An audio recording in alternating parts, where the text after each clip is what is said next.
Hey, this is Ryan Savitsky from One Step Closer, and you're listening to The New Scene.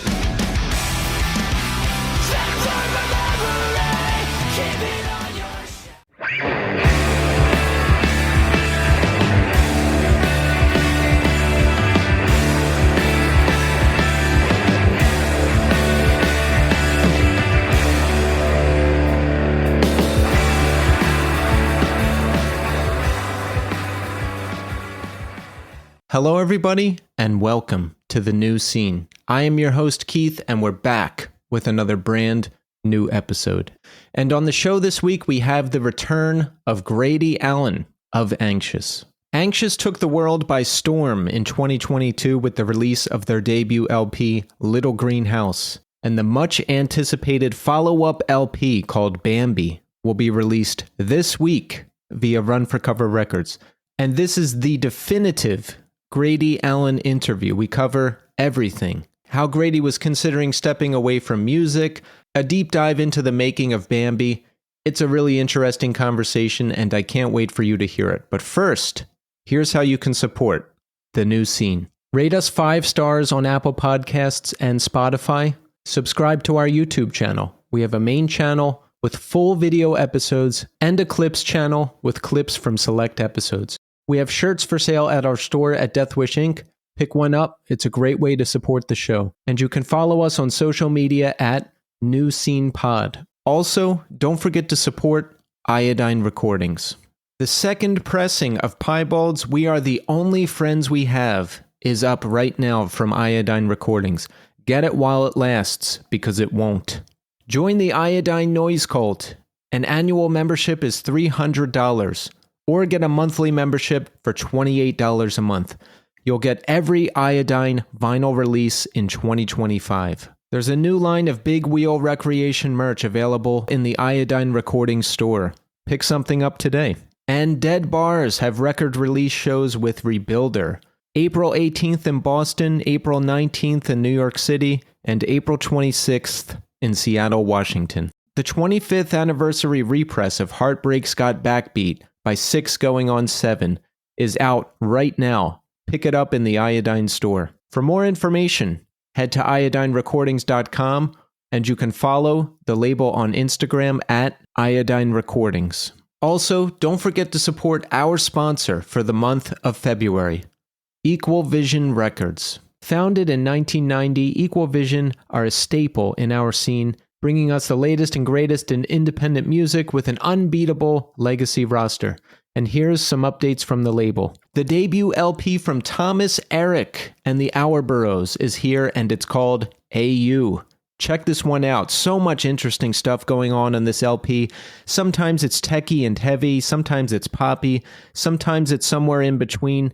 It reminds me of the Callous Dowboys with the seamless blends of genres and different artistic touches thrown into the record. Don't forget to check out the newly released EP from Shutdown called By Your Side.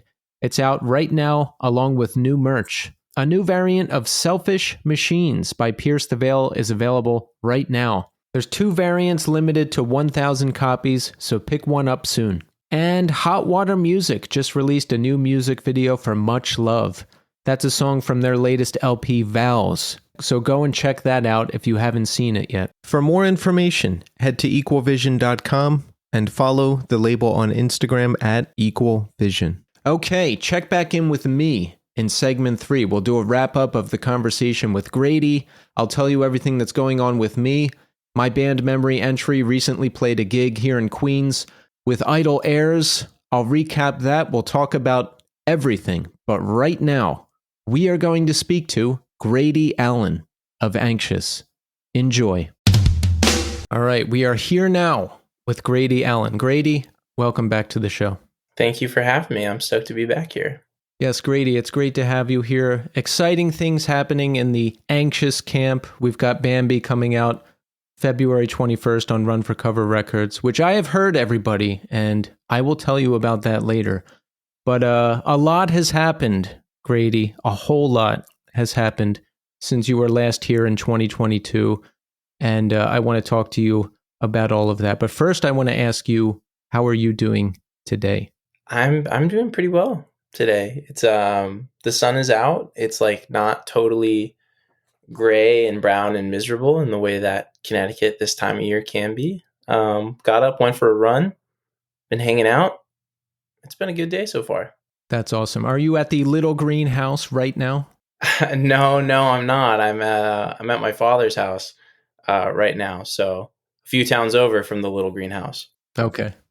When you run, how far do you run? What do you do? Um, it depends. Uh, it has been so miserably cold in Connecticut these past few weeks that I haven't been outside. I've been kind of treadmill mode as of late. And I find I don't run as far when I'm doing that, but typically when I'm out and about and running, it's about 6-7 miles is like a typical run for me. Sometimes a little bit more, sometimes a little bit less. Wow, that's a lot. I ask because I started last year. I wanted to get in shape for some gigs I had coming up. I was doing 2 miles, but then I was losing too much weight. So I cut it down to 1 mile every time I run, which is, I don't know, twice a week at the most. And that seems to be working. Okay. Yeah. I mean, that's just to get up and move around and do a little bit. Like, that's perfect. I find running, like, in terms of like exercise that then translates to performance and playing live, I find running really does help with that. So, Yeah, I get the biggest feeling from that. You ever get like the runner's high? totally. Yeah. It's awesome. It's a great feeling. That being in the final stretch of a long run or something, it's just like, it's euphoric. Totally.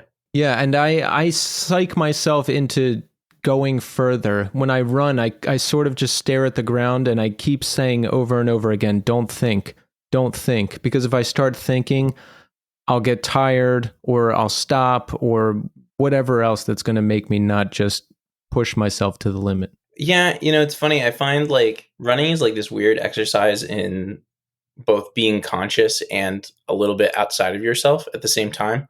I find if I'm very conscious on the work that I'm doing and how I'm running, I tend to be way more conscious of the work that like I'm exerting and the way that it's exhausting, as opposed to if I can really get into a flow and kind of be contemplative and just thinking and letting that be like time to just focus and be outside myself a little bit. I notice I tend to enjoy the run a little bit more.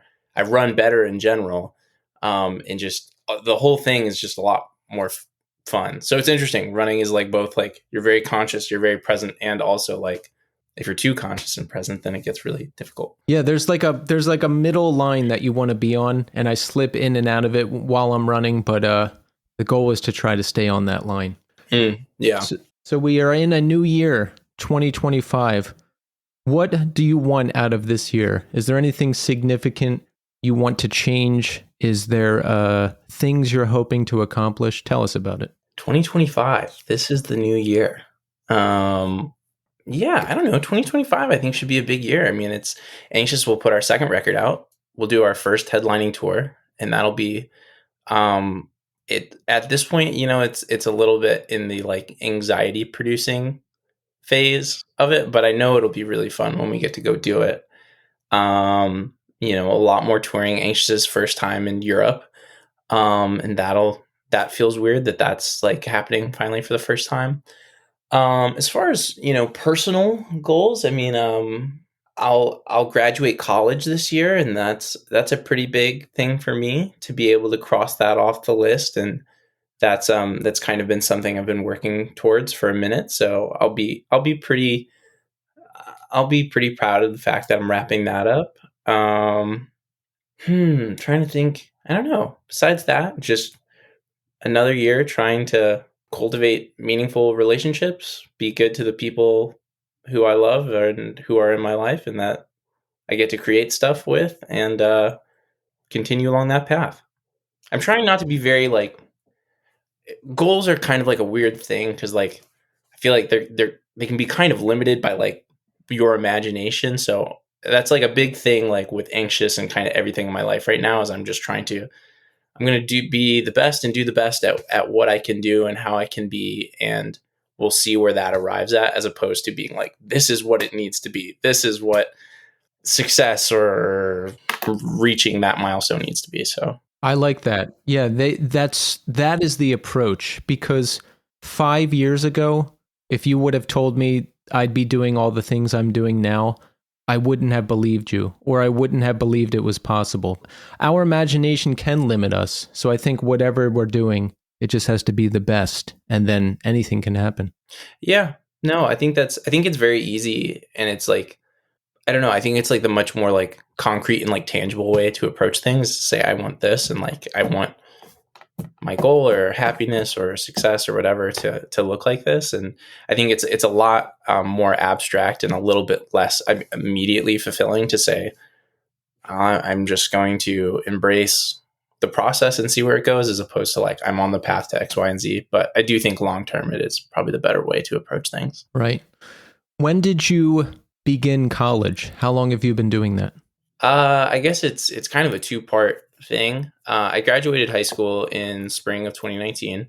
Immediately went to school in fall of 2019 with the personal understanding that this is the background. This is just passing background scenery while I'm pursuing the thing that really matters, which is music and my band. And so I was up in Pennsylvania at school. And I was there for it in person for a semester. And then obviously it was winter of 2020. So COVID happened. And so I didn't go back in person, but I continued on for about another year and a half during the pandemic, while Anxious was writing our first record and recording our first record. And then we exited the pandemic. Anxious had too many opportunities to tour to like even know what to do with, and continue to spend, the next few years literally just existing on the road. And then I returned to school in Boston now. I've been in school for exactly 1 year, I think. And I have, I'll be done hopefully by the end of the summer. So another 8 months, 8 months. You're a history major? I am. What's the goal? Teacher? Well, again, I would say leading with no goals, specifically. No, I don't really have, but to say, no, I don't really have an interest in teaching. I have a big interest in the humanities, and I like, I knew I wanted to finish my degree, and I knew history and the humanities are what interest me. That's what I would do well in. But no, I think while I was in high school, I was like, oh, I'd love to be a teacher. But I think that was probably a certain amount of just seeing that being like a common hardcore to like higher education, like pipeline of like, oh, I could go be a teacher. But I think the truth is I don't have very much interest in teaching. So it's kind of what I would say, like when people say, what do you want to do with it? Or like, why are you doing it? I guess there's all the personal development, which I think is like the big space of it. But like, well, what do you want to do with it though? I just say, I'm just creating maximum optionality for whatever life could look like. I don't know what life is going to look like. I hope I get to continue to have this opportunity to make music and travel the world and do everything. And that's fantastic. And if that's what I get to do for forever, that's great. And, to have a degree or to like think and have to like flex my mind in that way for a while is like only beneficial to that. But in the extent that that doesn't happen or whatever, I'll be happy that I have whatever steps to kind of take the next step. So I don't know. Long-winded answer. No, we like long-winded answers here. I always say if you gave one-word answers, I'd be in trouble. Our listeners would be in trouble. We'd have nothing. Yeah, I guess, yeah, one-word answer is not really conducive with a podcast. So it's happened before. Really meandering with it. Imagine if I was like, so you're a history major, and you're just like, yes. It's like, oh boy, here we go. yeah. I guess that would be less interesting. Then I'd have to pry. No, so I read in the lead up to Bambi, your new LP, you were thinking about getting out of music, right? You wanted to focus on school, and in your mind, it was this choice. I either have to focus on school or I have to be in the band. Is that accurate? Yeah, I think it was not the decision. How I was thinking about it was certainly like binary and like how I thought things had to exist and how it had to be, but it wasn't like binary and black and white, like in the way that I felt. It wasn't, I'm over music and I hate this and fuck this. I don't want to be doing this anymore. It was very far from that. It was just I've been doing this thing and existing in this way, since I was 15 years old. At some point in the not too far distant future, I'll probably arrive at fully baked adulthood. I would kind of like to, I would kind of like for my lens and perspective to like define the world to not just be like singularly defined by this one thing. But it wasn't I don't know. I guess there were certain frustrations and complaints and anxieties, but it wasn't at I'm over music and I need to be done with music. But I did have, my understanding or thought of it was, well, I can only do one or the other. I can't have two at the same time. Um, and so, which is why I think it kind of created these like intense and sort of like cathartic discussions when it probably didn't need to be that way. And the truth that I found is the two can actually exist pretty gracefully alongside one another. So yeah, it's not exactly black and white, I guess is what I'm trying to say. Okay, because reading some of the press and different things, it seems like that potential decision caused some stress in the band. But as you just said, maybe some undue stress, like maybe it didn't need to be so intense. Like what was going on? Yeah, I mean, I sat down with all of my bandmates and just said, hey, like, I think I need something different right now. I don't know what it means for the band, and I don't know what it means for me being in the band. Um, and I had spent a lot of time doing school online and existing online through the pandemic, and I knew that's not what I wanted, and I wanted a more real connection or experience. And but I guess I don't know it. So I was looking at the thing like, I either can be in this band or I can't, and obviously that created a lot of chaos. And what does this mean for everybody else? And yada yada yada. But it's the whole thing kind of came together very naturally of like coming to a schedule like that was conducive with being in the band, the band taking a break after recording and touring, and everything did kind of work out in this oddly like very easy cohesive way. And so I think to that extent, like I regret like the way that I was so like belaboring and like intense about it, because it probably didn't need to be that way. um but I don't know, all of them, it even when the conversations were difficult, like everybody was very gracious and everyone was very understanding with me. And I think my reasonings behind everything, it wasn't just like, oh, I need to be back at school and fuck this. It was like, it was very in depth, and just I needing something different that wasn't this. So Yeah. yeah. Yeah, I can relate to some of the things I've seen you say in other interviews. Not just wanting to view the world through the lens of hardcore, the scene, music, all of that. And also there's the consideration that what if you do this band for like 25 years and then one day it's just done? And this is all you know. I've seen people in that situation, and then they have to start all over again at 30, 35, 40 years old. So it's smart to think about those kind of things at your age. Yeah, I mean, I think a big part of it. There's a few parts of it.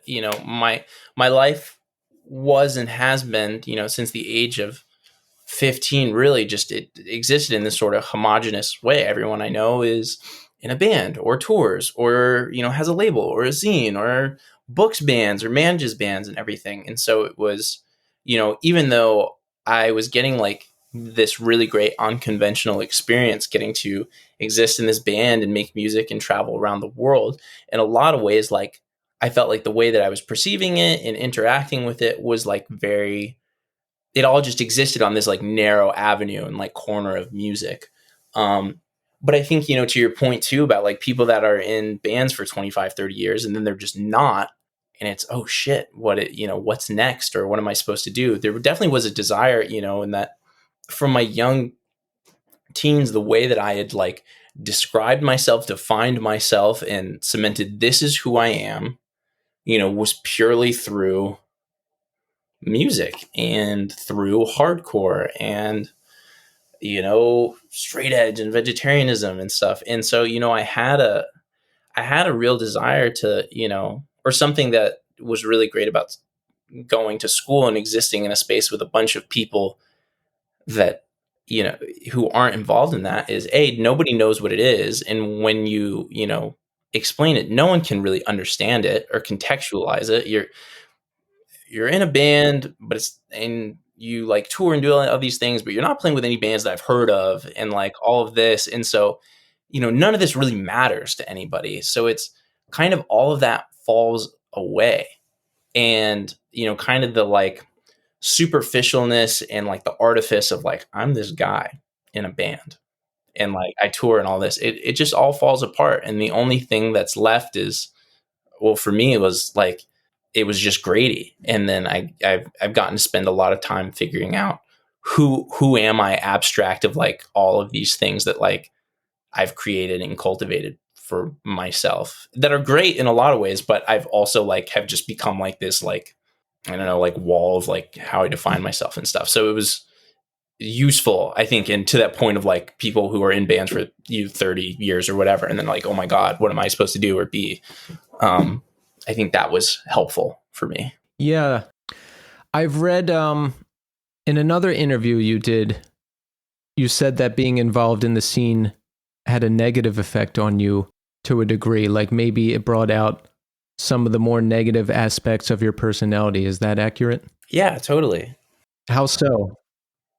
Well, I think there's an inherent part of when you're a young person and you define and you discover the thing that you love and you're really passionate about, you fall into it so intensely and you become like so excited and so fanatical about it. And that's really great. But I think, the flip side part of that is I think it's very easy to kind of become insular and just kind of, this is the only thing that matters. And, nothing else is what matters. And I think that, that was definitely true for me with hardcore is, I discovered it at a young age, 13, 14.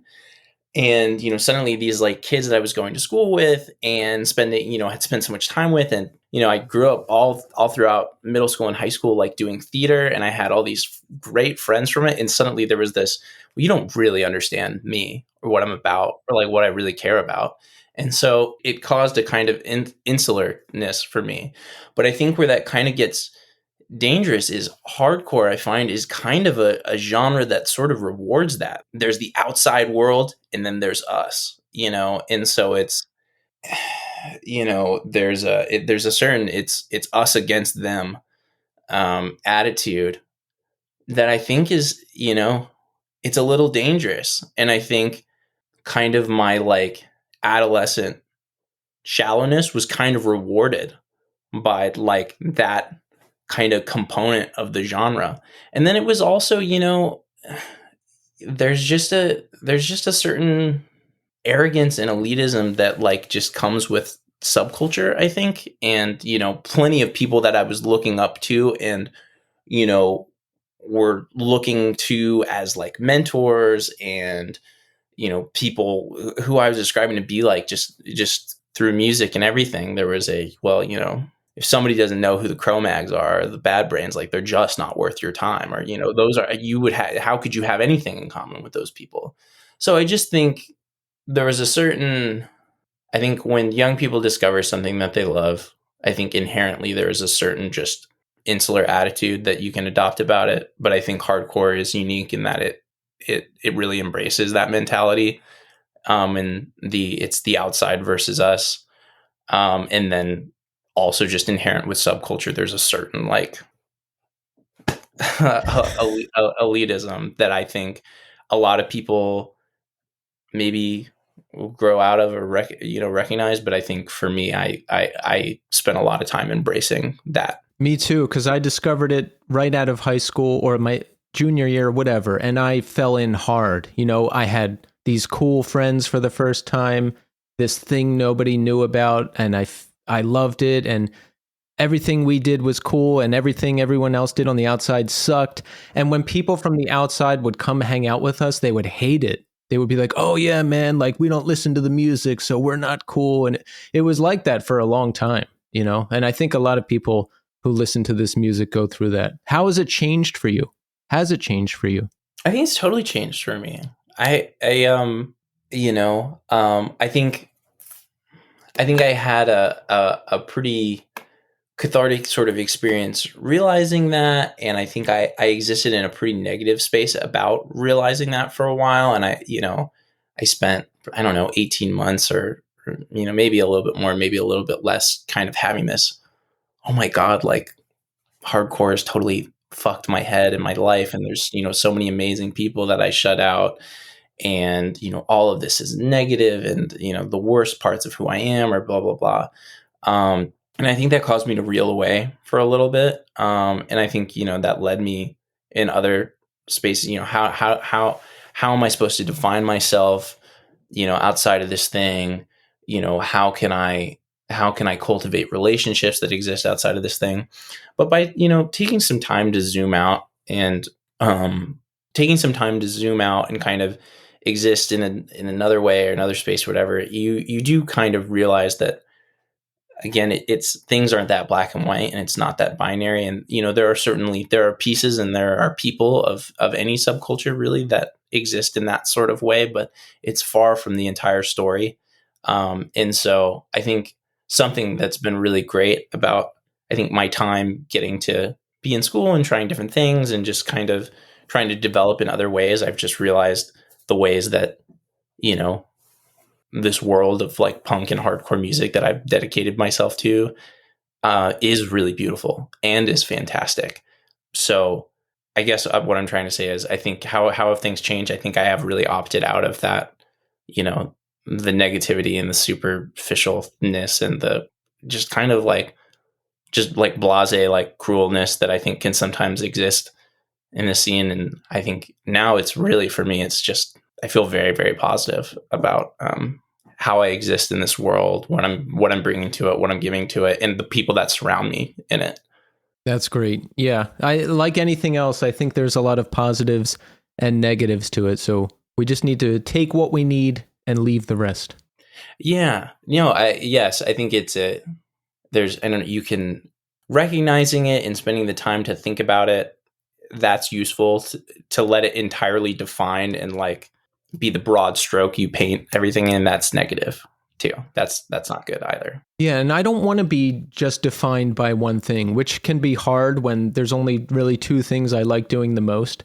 But but there's different aspects to my life. I'm involved in music. I do this. I'm involved in recovery. I have friends that don't do any of those things. So I want to be as open-minded as possible, because I've been there, what you're talking about, where I listen to these 5 bands and I hang out with these 5 people and everything else sucks. And I don't ever want to be back in that negative mindset again. Yeah. I don't know. Variety and diversity is the spice of life, I guess. Exactly. So last time you were here, we were just on the precipice of Little Greenhouse being released, and I predicted that it would be one of the greatest albums of 2022. And I don't know how you feel about it, but I think I was right. It was definitely one of my favorites of the year. It got a big reaction from everybody. I would say it was one of those once every 5 or 10 year records that are just like amazing, because I'm 43 now. Yeah, I just turned 43. So I don't hear like 20 new bands a week that I love like I did when I was 20 years old, but Little Greenhouse was just one of those once in a while records that hit big and that I loved. So how did you feel after it was released? I mean, do you see the reaction that it gets from everybody? Do you feel it? Are you critical of yourself? Like, what is your experience with that? Well, thank you for the kind words. I appreciate you saying that. Yeah, I think I'm cognizant of the ways that, like, I think a lot of people liked it and like it, and really responded to it. I mean, it's, I don't know. I definitely, like, I don't know. Touring kind of gives you this, like, this. I think touring, kind of being a band our size and like releasing something that people like, it is kind of this grounding experience, because I don't know, you'll play like one show one night and, everybody goes off and they lose their minds to it. And, you meet some kid who has like the lyrics tattooed on him and you're like, wow, this is really crazy. And then, the next night you'll play somewhere in Texas or wherever, and there will be 10 people there. And so you're like, oh, okay. Like, I don't know. I guess what I'm trying to say is like, yes, I'm very cognizant of the way that like, I think it's meant something to a lot of people, but I don't have some like inflated sense of like, it's changed everything.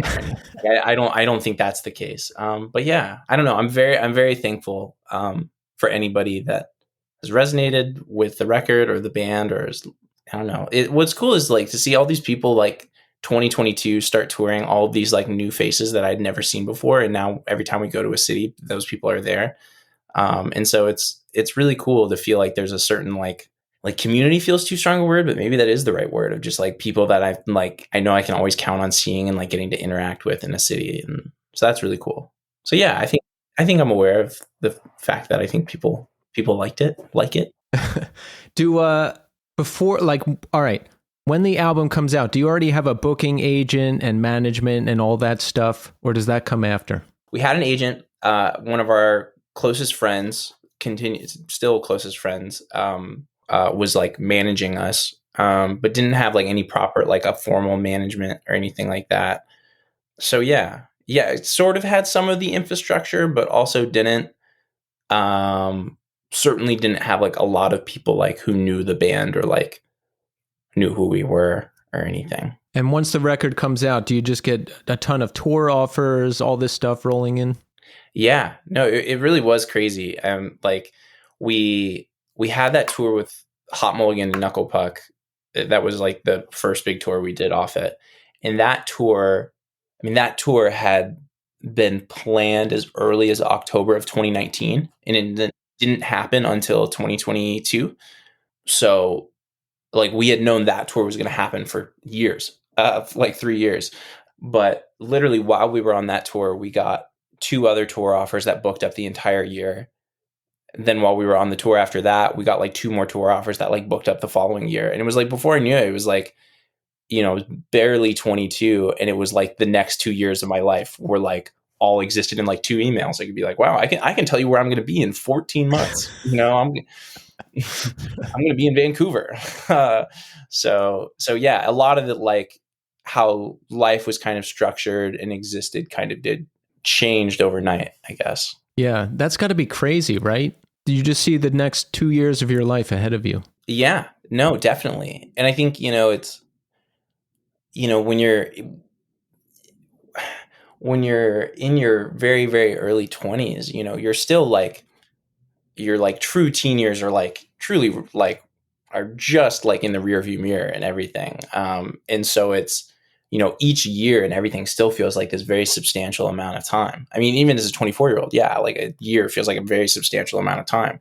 But it was just like to be like, oh my God, 2 years. Like it was like, it was almost too much to fathom, just like, it was like this thing that like I knew was real, but like I couldn't really even interact with it because it was just like, okay, I don't know. So yeah, it's a weird, surreal feeling. It's only going to get weirder because I'm thinking about how I felt when I was 20 years old. I didn't really think about anything except going to shows or trying to go on tour with a friend's band. And everything felt really long. Now at 43, well, it's just too much to even put into words, but let's just say it gets a lot different. There's a spoiler for you. Yeah, the passage of time, I think, is probably something that's only bound to get weirder, not less weird. Yeah. Up until I was 40 years old, I didn't think about it too much. And time was just time, and I was young and happening, and everything was happening. And then all of a sudden at 40, it was like, wait, where did the last 20 years go? What did I do? Where was I? Oh gosh. Well, in 16 years, we'll have to do a follow-up. We'll do third time on New Scene podcast, and we can talk. Think about it. A lot of your life could be documented on this show. That's true. This could be a sort of Truman Show sort of where it's just every major goalpost and every is just defined on the New Scene podcast. Yeah, every milestone we're going to have you come back, and then you can reference this to make sure that you are where you need to be. Exactly. It's going to be good. I do that. If I forget what happened last year, I'll listen to last year's show and I'll be like, oh, that was going on. I don't even think about that anymore. That's cool. Yeah, it is. Yeah. I mean, it's got to be cool to like have this sort of like sort of scrapbook It of, is. of like conversations of like, and like sort of document. I want there to be one giant scrapbook of the scene for however long this show lasts for everybody. You know, Hmm. that's what I want. We're doing it. We're doing it right now. This we're making the scrapbook. We're cutting the clippings out and pasting the pictures in. So the new LP, Bambi, is coming. Yes. Now, everybody, I have heard it, and I won't spoil everything for you, but I will tell you this. Anxious has done it again. No sophomore slump. Wait, how do I want to word this? No sophomore slump, right? We're not going to be disappointed. That's what I'll tell you. That's what I'll tell you. So Grady, when does production on the record begin? When do we start writing? When do the ideas start coming together? It's kind of all over the place because some of the ideas on the record are as old as Little Green House.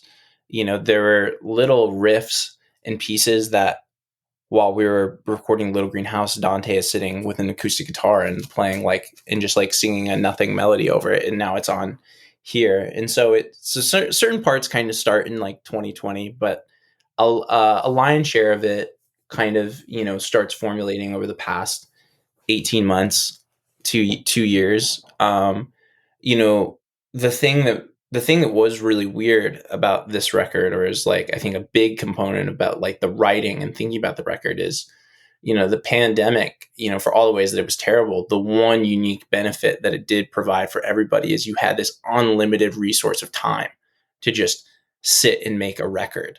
That you could spend so much. You didn't have to tour. You didn't have to think about anything else. You could just focus on writing. And so, before Little Green House even, got to the studio, truly every little note, accent, hit, was like so meticulously thought and mapped out.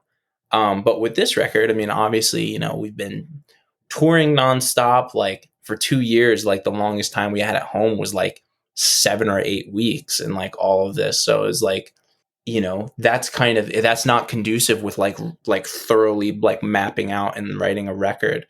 And so I think there was a lot of ideas and a lot of pieces of songs that came together.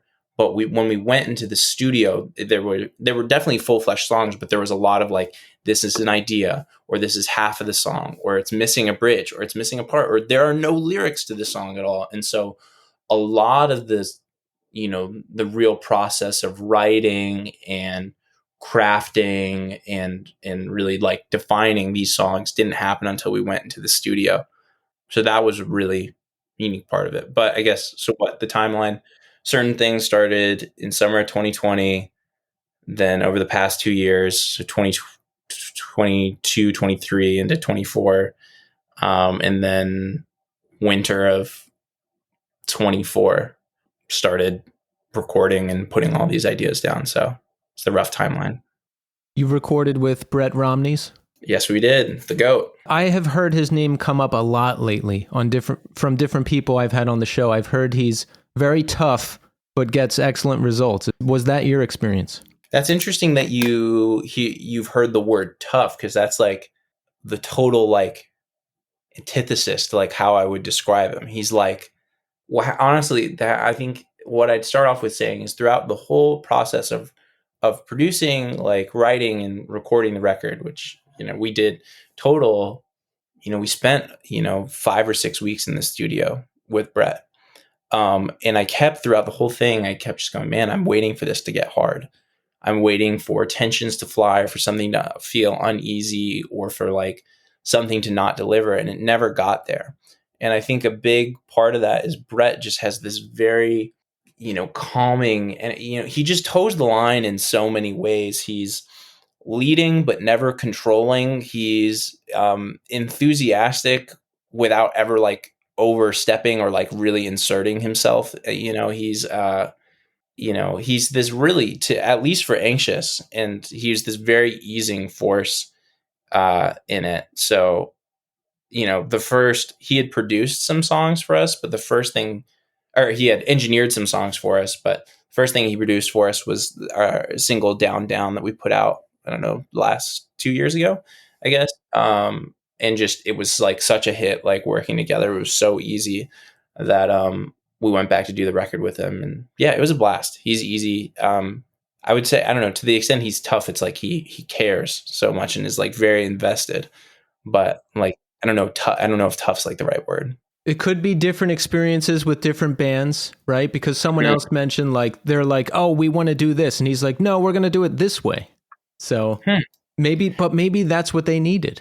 Yeah, who knows? I mean, all I know is, he was, I don't know, no idea was left unturned. Nothing was like not tried. He would certainly, we'd come out and we'd come in, lay out the song and be like, this is what it is. It's X, Y, Z, Z, Y, whatever. And then he would, he'd take it in, we would just jam it out. And then we'd listen back to it a couple times. He'd say, what if we tried this or blah, blah, blah, or what's the melody there? What if we tried something? So I think he would add a lot of like flavor, and he really there was a lot of songs that got rebuilt too, just by what if it was this way instead? But yeah, I mean, he's great. I mean, he's worked, I don't know, our friends in Hot Mulligan and Mom Jeans have all done stuff with him and loved working with him. So, yeah, everybody that I've spoken with has just great things to say. And the results are excellent. The LP is excellent. We've got another great one here. It's still anxious. But it's different. I don't want to say more mature, because that's like a thing a lot of people say, but it's just different. It's like an evolution of the sound. Yeah, I think that's fair. I think it's pretty. I mean, I think what I would say is like, it just feels realized to me. I think, there's a lot of bigger ideas on it than I think what Little Greenhouse had, but I don't find it alienating or anything. I think there's a lot of these really big melodies that are very similar to Little Greenhouse. There's just a lot of big rock songs on it too. So yeah, I don't know. It's I've been pretty pleased so far, and just that putting the singles out and everything, just seeing the response. People seem to be like aware and can recognize like, oh wow, like this is different, or this has something bigger, but I still really like it, or that song feels undeniable, or I'm really enjoying this. Like I don't know. There can be a fear in trying something, just stepping out a little bit and like, how is this going to be received? And I didn't have, or I feel like it's all been pretty positive thus so far. Definitely. Has your taste changed since Little Greenhouse? Are you pulling from different influences for the new record?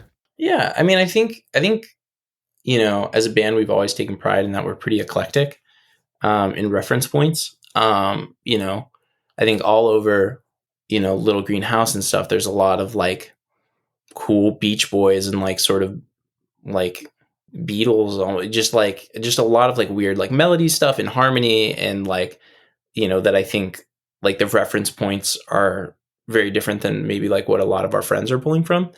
I think on this record, it got even more eclectic. I think when I think of like big records, we were thinking about, Jimmy Eat World, Bleed American, and Clarity. I know for a lot of the guitars and stuff, Dante was thinking a lot about Smashing Pumpkins, and was just spending a lot of time with that band. I think, weirdly, I don't think anybody who would listen to it would go, oh my God, that's what they're pulling from. But, Dante has been really, really into Panic at the Disco over the past little stretch. And I think there's a certain like theatricalness and like, certain words that he's writing and things that I think are you can kind of see the connection point there. I think for me, I spent a lot of time with Death Cab for Cutie while writing for this record.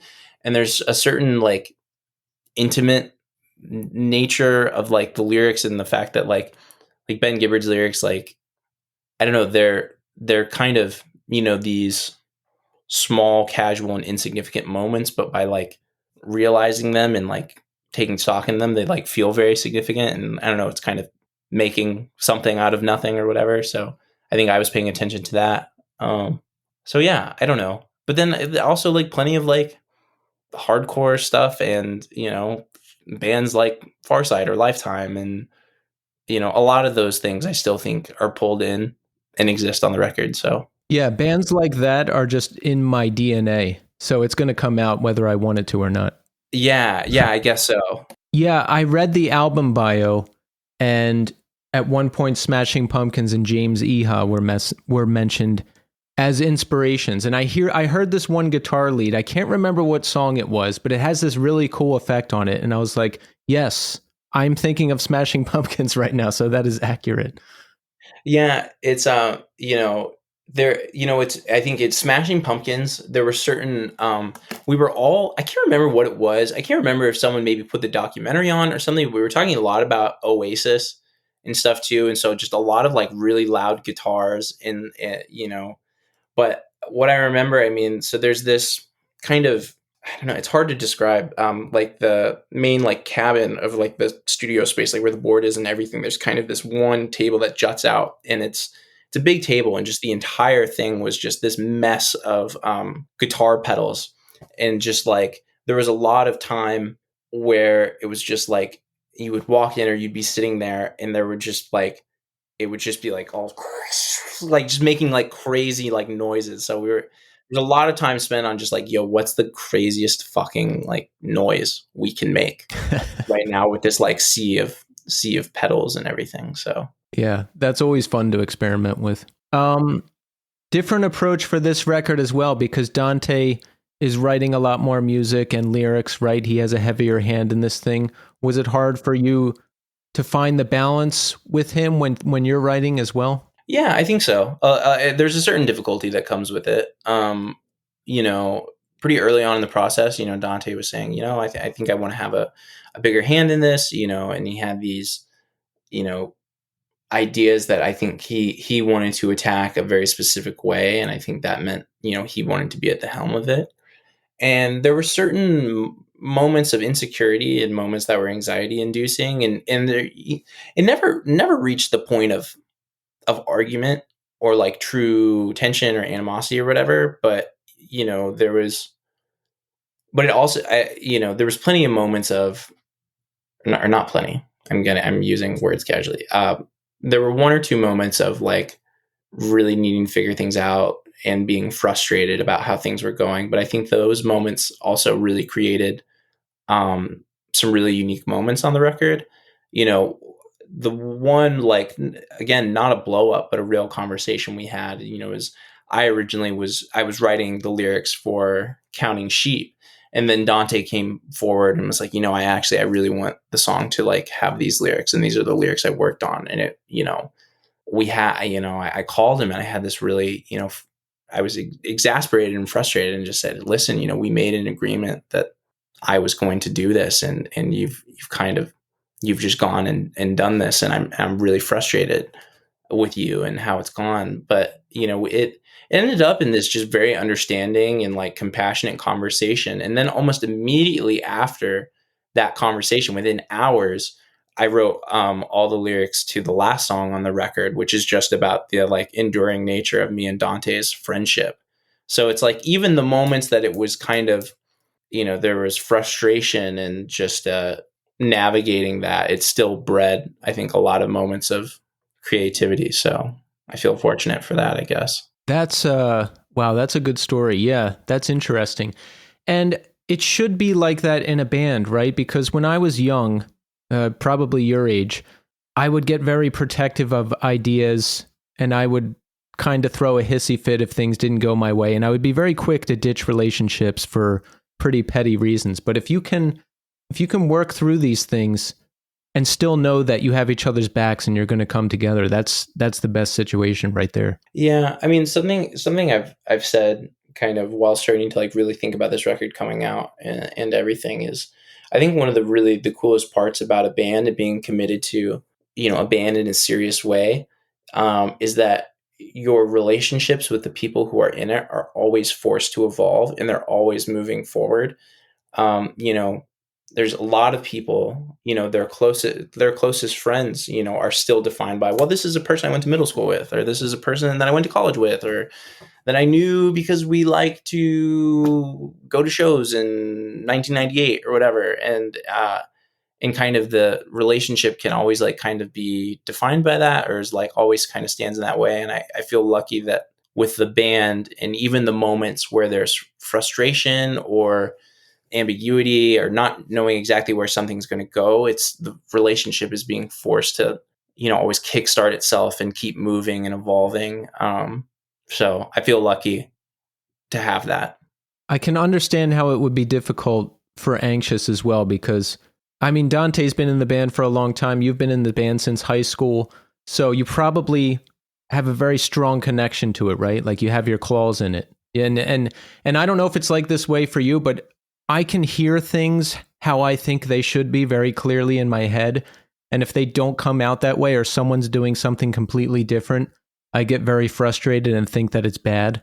Like I'm like, no, it needs to be this. It needs to be this. This is what bands do. This is the standard. This is what we need to do. Like, are you like that at all? Yeah. I mean, I think to the extent of like how a song is supposed to sound or how it should be or an idea, there's definitely that's a component of Anxious. I think pretty specifically with Dante, there's a no, like it has to be this way. And I think that can, and by the way, I think Dante would also say that he is that way. Like, oh, I can hear it. I know what it's blah, blah, blah. I don't think he would hear this and go, dude, what the hell? um, uh, but I think to the extent of like, oh, this is what bands do, or this is how it's supposed to be.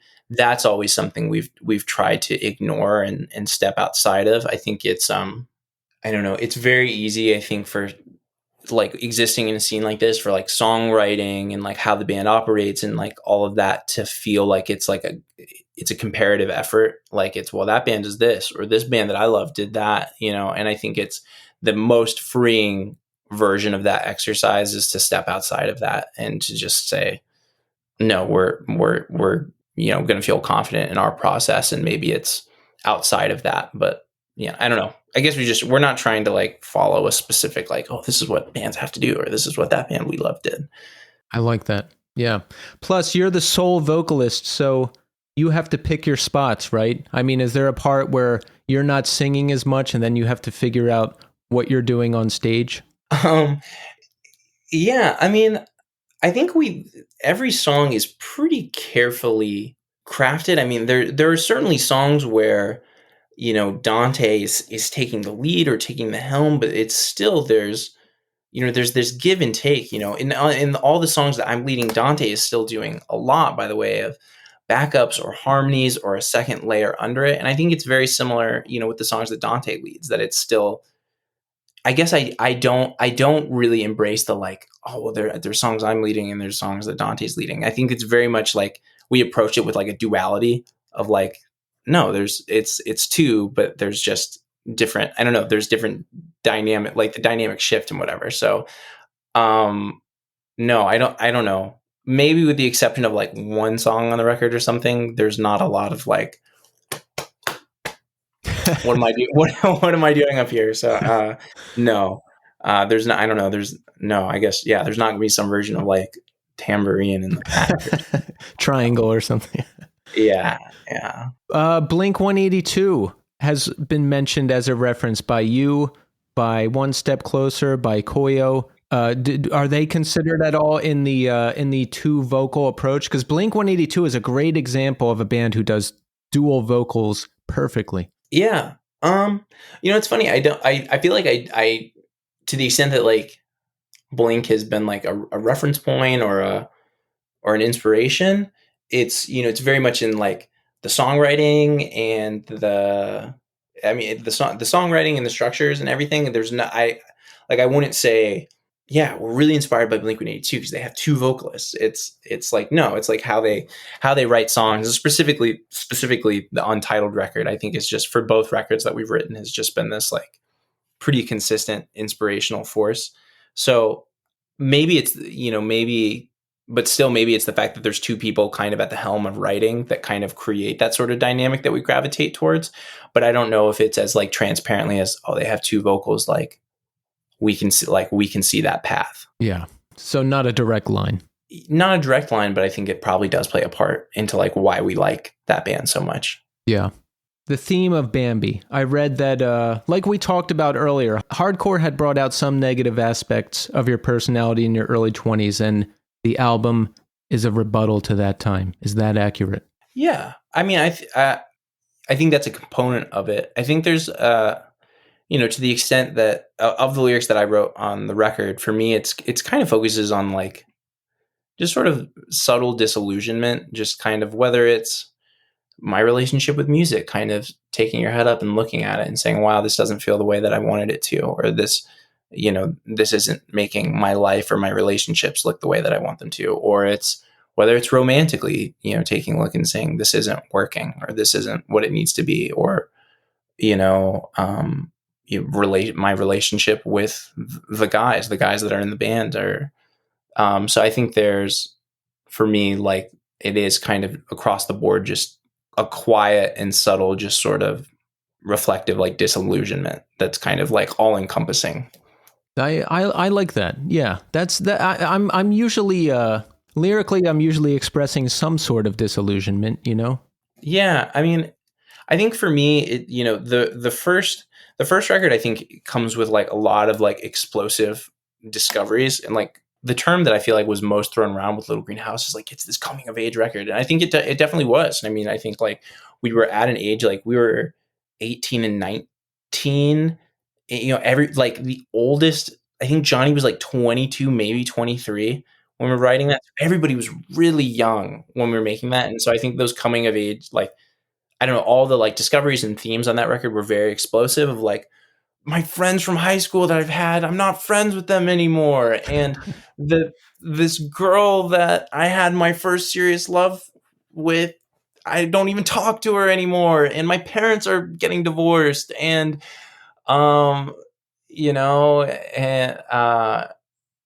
there's all these like very like explosive, like very tangible discoveries. And I think on this record, there's a subtlety of like, maybe things don't feel the way that I thought they would. And so I think they're not like as tangible and explosive as the first record, but I still think they're like poignant, like real human emotions. I'm happy to hear you describe it that way, because that's exactly what I felt when I listened to the new record. Because you're right, Little Green House is like this explosive, here we are, big feelings journey, right? But Bambi is different from that. It's like, not that it's downbeat, but it's like more contemplative, more morose. Like you can feel that everybody's a little older and we're thinking deeper and we're feeling different things. And there's a lot more elements here. I even went, and I think that just comes with age and experience and what you're doing. And I've talked about this a little bit lately, and I hope it's going to make sense. But I think the longer you're involved in something and the older you get, like part of you dies to a degree. Like even when I listened back to the first time you were on the show, I sounded way more naive. I just sounded a lot more naive, a lot happier, a lot like, oh, we're just in this thing. And then when I listen to more recent things, it's like way more serious and just, but I think that happens like with any creative pursuit, like the longer you're doing it, it's not that you're unhappy, but like, I guess part of that youthful naivete dies and we just enter into different territory. Yeah, I think that's true. I mean, I think it's just with anything, the more time you spend on it, there's certain like flair and glitz kind of, I don't know if it falls apart, but you certainly get more contemplative, and I think you see everything a little bit more realistically. So I don't even know if I like categorize like the observation on the like on the record is like any more like downtrodden or like whatever than the first record. I just think it's a little bit more contemplative and a little bit more subtle, I guess. Big time. Okay, so, in some of the other interviews and press and stuff, it's brought up that Little Green House comes out, and now you've got different people in your ear telling you, yo, you should do this, or you should do that, or you should go in this direction. Give me an example. Like, did someone point to a song and say, you need to sound like this? Or did someone say, you need to not be as aggressive and you'll really blow up? Like, what do people tell you? Well, yeah, I mean, it's just suddenly there's like, the obvious thing is now you have people, management and whatever, who are involved are like, guys, we think what the band needs to be is this, or like what people respond to as X, Y, or Z, and that's it. I think it's very easy like to kind of verbalize that and to feel like it's like a condemnation of managers or management or a label or anything, and it's not, and I think it's their job to kind of think about these things. But I think maybe the biggest force of all is you now have an audience of some degree. We're not a massive big band by any means, but there's now, there's a group of there's an audience of people who really liked Little Greenhouse. This is what I know of Anxious. This is why I like Anxious. Like, this is the thing that I really like about them. And so how, it's hard. How do you grow and evolve while also feeling like, you're sort of curating and cultivating to like the opinions and like desires of strangers? um, so, it's hard. How do you evolve while also keeping consistent with the thing that people like you for in the first place? I think, maybe a growing pain of us discovering that is we put 2 songs out the same year that we did Little Greenhouse. And we were trying a lot of different things on them. They're a lot softer, they're like, they kind of lose the punk edge and they're kind of just rock songs. And I think overwhelmingly I think it's fair to say that they weren't very well received. People didn't really resonate with it. And I think that was a like weird, like, wow, like we, in the same way that like Little Greenhouse was this like very authentic and like just like real effort, this kind of was too. And it didn't, like, that sentiment wasn't enough to like make it land. I don't know. It's a really weird thing. So I don't know. Well, the good news is we have gone in the right direction with Bambi. I'm telling you, everybody, and you can trust me, and you can trust Grady, right? We can trust you. I'm a trustworthy guy, I think. Yeah. So everyone is going to need to pick up the record when it comes out, which is soon. The name Bambi, we wanted this to be the band name at one point.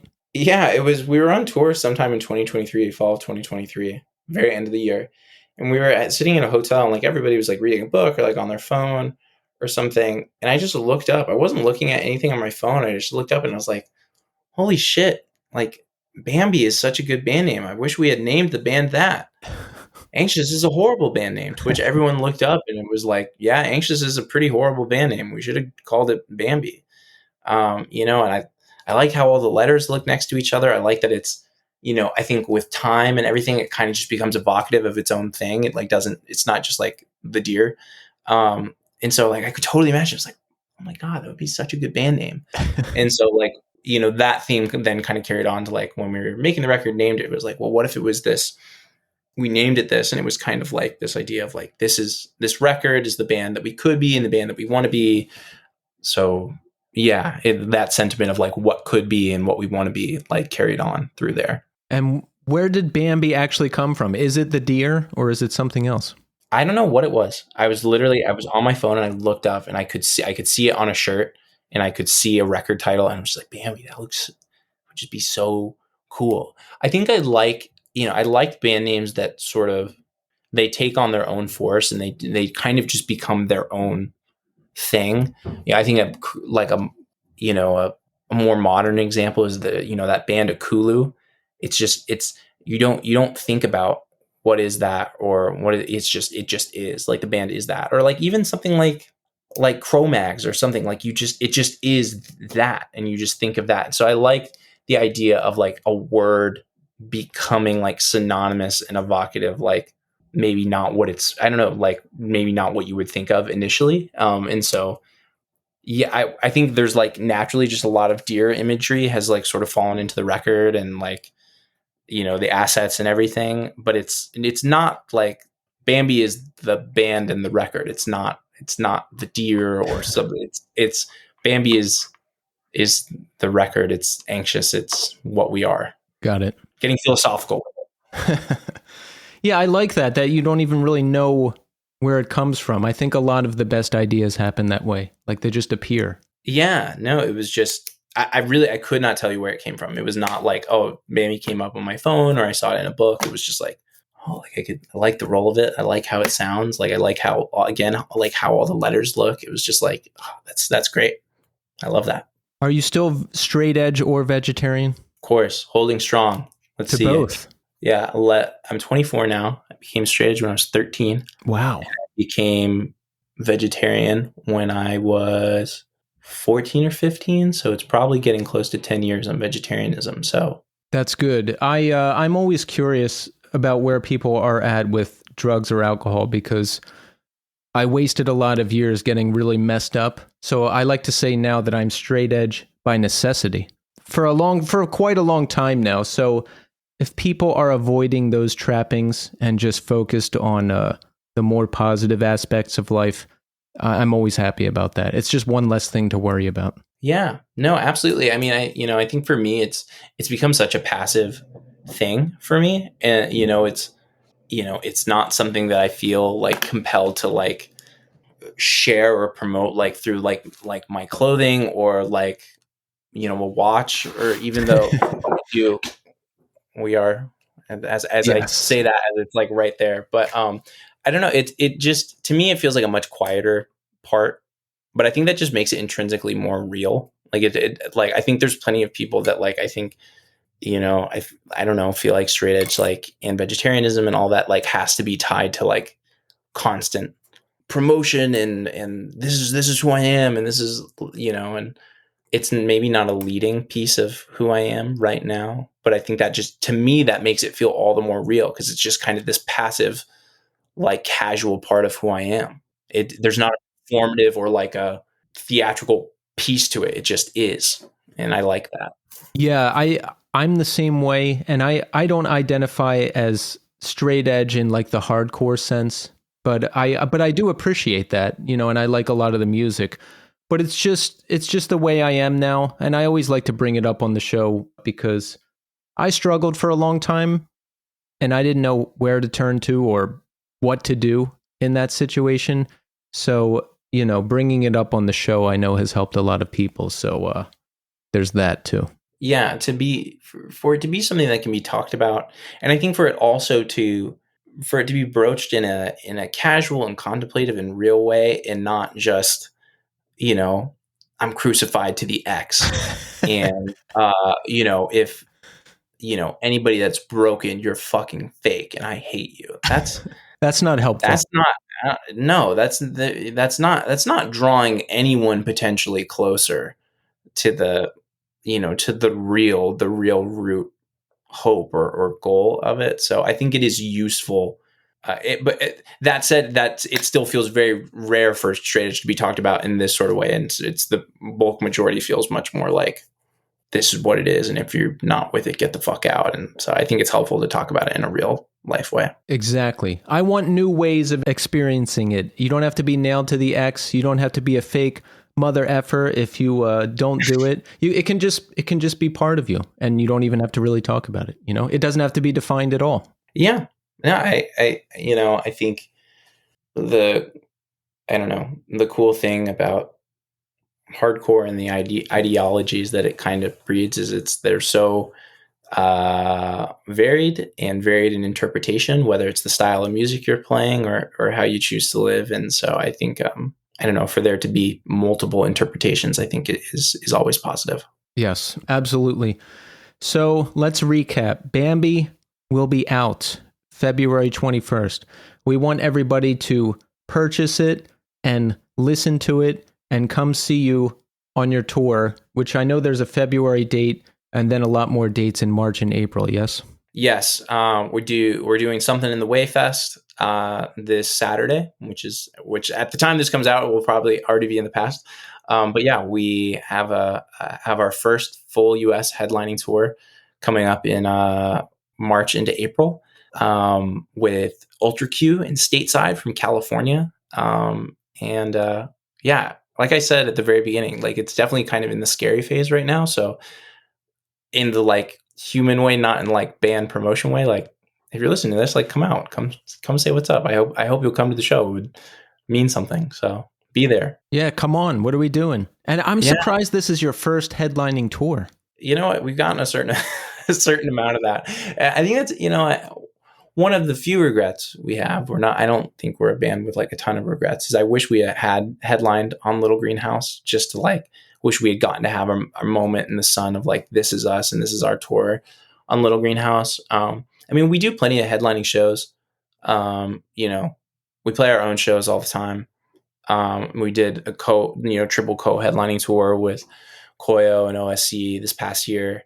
But yeah, this is our first proper, like, it's all in the United States. It's all about us. So yeah, that triple headliner tour, I think, was an excellent move. I was at the Brooklyn show and it was amazing, but I'm glad that those three bands toured together because I think you three bands are on the forefront of this modern melodic hardcore thing. And each band is different. Each band is unique in its own way. But I think the three of you three are who I think of when I think of the broader strokes of that whole area of music. Thank you. I'm flattered to hear that. I mean, again, like I feel very thankful to be considered in that peer group. I mean, those are very, very creative people, obviously, who are doing interesting, cool things, but also, a lot of them are old friends at this point. I mean, I've known Ryan and Ross and the OSC dudes since I was 17 years old. And, Koya was the first band we did a tour with, like, post-pandemic. So I feel very thankful, and everybody's busy doing a band and you don't get to see a lot of your closest friends. So it was cool to get to spend some time and just really share worlds with those dudes for a while. Well, Grady, this was excellent. Thank you so much for coming back on the show. And I can't wait for the rest of the world to hear Bambi. I know they're not going to be disappointed. It's impossible. Well, I hope so. I hope people like it as much as you do. But thank you, of course, Keith, for having me on here. It was a real pleasure.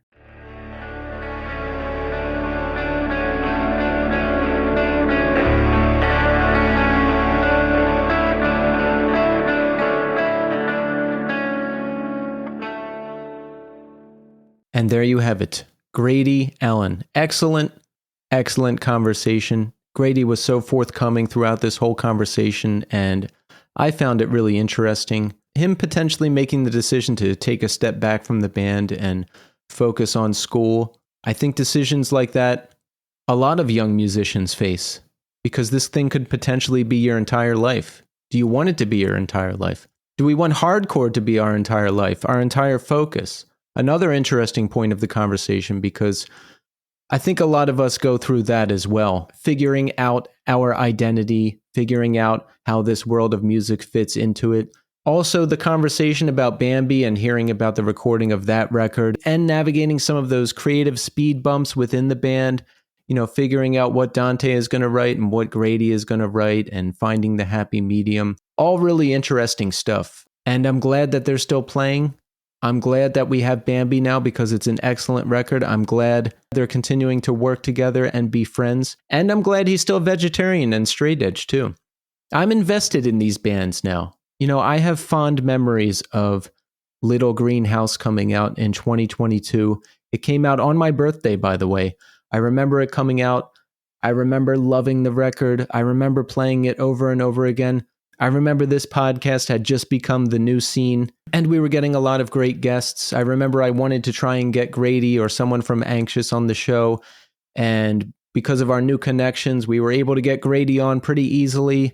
That was episode 100 of the podcast. I'm invested in Anxious now. I'm invested in Grady. I'm invested in all the bands that we have on the show now, and I like watching them grow as we grow, and I'm happy that they're doing well.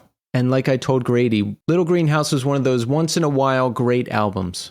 And I hope Bambi is just as impactful. I love it.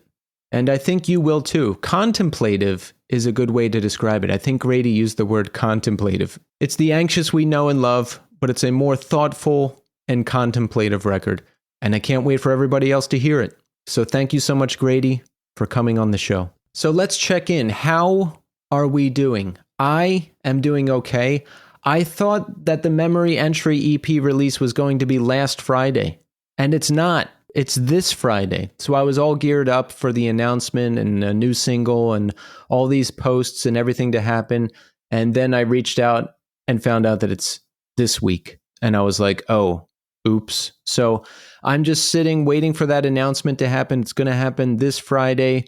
EP name, pre-order, new single. It's all happening. So I'm excited for that. We've been waiting a long time, and it's almost finally here. And Memory Entry recently played our third show ever at TVI in Queens. That was with Ben, who features Artie Shepherd from Error Type 11 and Primitive Weapons, and he's also one of the founders of St. Vitus Bar. Chris Enriquez is drumming in the band now. And headlining was Idle Airs, which is the new band featuring Sean Ingram of Coalesce, and Josh Barber, who's a well-known producer and musician as well. Here is the venue, TVI. Let's head in.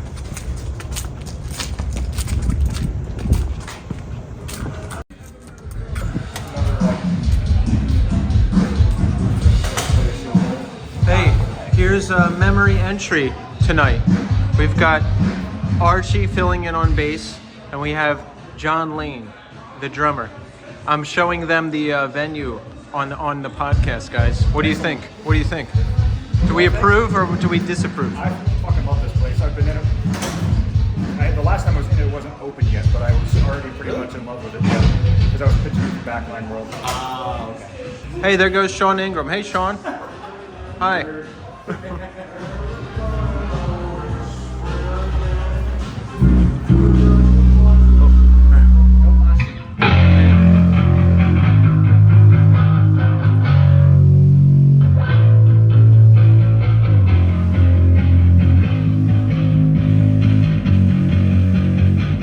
Here's the merch.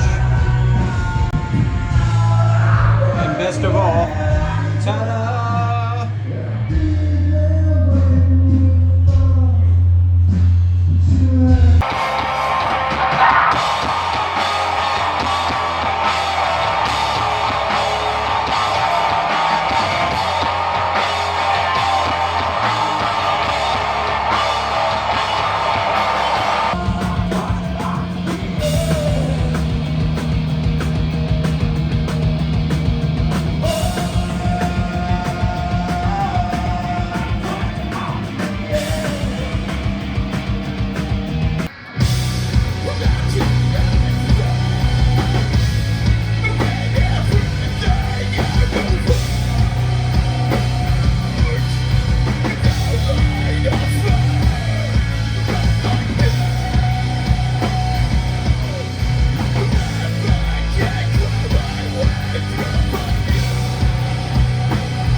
And it was an amazing show. Really, really awesome night. I'm so happy to be in a band playing shows again. Our bass player, Armando, was away for the weekend. So John Lane, our drummer, got his old bandmate, Andrew Archie. They were together in a band called Godmaker. Archie stepped in for Memory Entry, learned the whole set in 2 practices, and then we were off to play the show.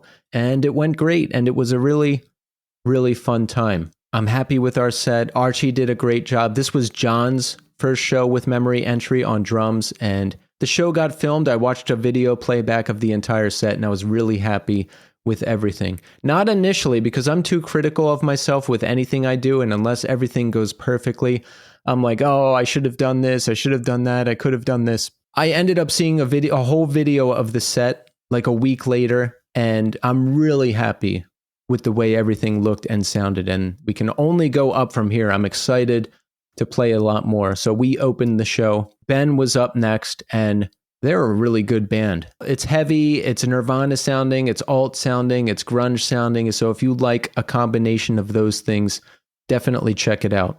They have a single out right now called Passions of Great Misfortune. So check it out on Spotify. The band name, it's Beinn, Ben. So search that on Spotify, check it out. Ben has an LP coming out on Mind Over Matter Records, so we'll be label mates with them now. That's cool. And headlining the show was Idle Airs. And I hadn't even heard the single before I saw them. And let me tell you, it was unbelievably good. I mean, the range of influences in this band, there's quieter moments, there's moments with singing. I've heard people mention Cult of Luna a couple times, and I think that's an apt comparison because of the heavier moments and the quieter moments and everything in between. And Sean has just such great range. The stage presence was amazing. It sounded absolutely massive. If you have the opportunity to see Idle Airs live, make sure you do it. And being at the show was great too. I got to talk to Sean. He caught some of our set and said that he dug it. And then just being in the back room and waiting, for Idle Airs to go on. Sean's in another room and I'm in this room. And then across the room, over in the other section, I can hear him doing a vocal warm-up. So you hear that signature Sean Ingram growl coming from the other room. And I remember just being like, that's it. That's him. So that was really cool. So just getting to play a great show with great bands and hang out with everybody was everything I could ask for. So I'm looking forward to a lot more nights like this in 2025. So that's it for this week. It's a long weekend and I'm glad because it's been nonstop stuff to do all weekend. Hung out with a friend last night, was running around Saturday because I'm getting a guitar set up and I had to haul a bunch of gear to the shop and get my amp checked out. Sunday, I was busy all day doing stuff. It's Sunday night now, and I'm putting together this episode to get to you tomorrow morning because this show happens every week, as you know, every single week, no matter what. So I have off tomorrow, and I'm glad because I could really use a day to just sit around and play video games or stare at the ceiling or whatever else. So let's end the show with a new single from Idle Airs. It's called Rare Bird, and it's from their upcoming LP Life is Violence, which will be released April 11th on Relapse Records. I'll add it to the New Scene 2025 Spotify playlist. Find that playlist on Spotify, follow it, listen to it. I put all of our guests for the year on that playlist, as well as my personal recommendations. I'm back next week, and I'll see you then.